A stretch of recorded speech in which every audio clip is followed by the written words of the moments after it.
அனைவருக்கும் வணக்கம்.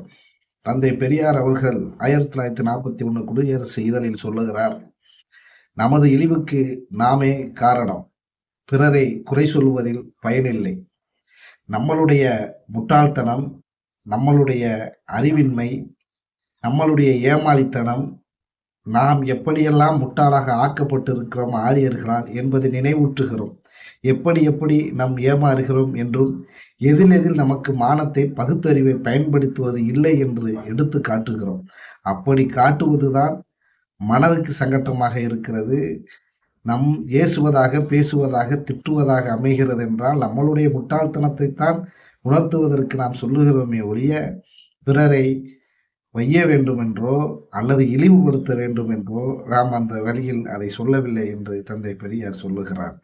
நம்மளுடைய இத்தனை ஆண்டுகால சாதி, மத, மூட நம்பிக்கை இழிவுக்கு அடிப்படை காரணமாக இருப்பது நமது அறியாமை, நமது முட்டாள்தனம். இன்னும் சொல்லப்போனால் உள்ளத்தில் உலகம் இருக்கிறது, உள்ளங்கையில் உலகம், விஞ்ஞானம் அந்த அளவுக்கு வளர்ந்து விட்டது என்று சொல்லக்கூடிய இந்த காலத்திலும் இந்திய அரசியல் சட்ட பிரகாரமும் மனு தர்ம பிரகாரமும் நாம் சூத்திரர்கள், பஞ்சமர்கள், நாலாம் சாதிகள், அஞ்சாம் சாதிகள், தீண்டத்தகாதவர்கள், அனைத்து சாதியினரும் அர்ச்சகர் ஆவதற்கு தகுதியற்றவர்கள், கோடி கோடியாக பணம் போட்டு கோயில் கட்டினாலும் நாம போய் சாமி கும்பிட முடியாது, கோவிலை தரிசிக்க முடியாது. பார்ப்பான் வந்து அவன் 2 பச்சை தண்ணீரை அள்ளி தெளித்தால் மட்டும்தான் தீட்டு கழியும்.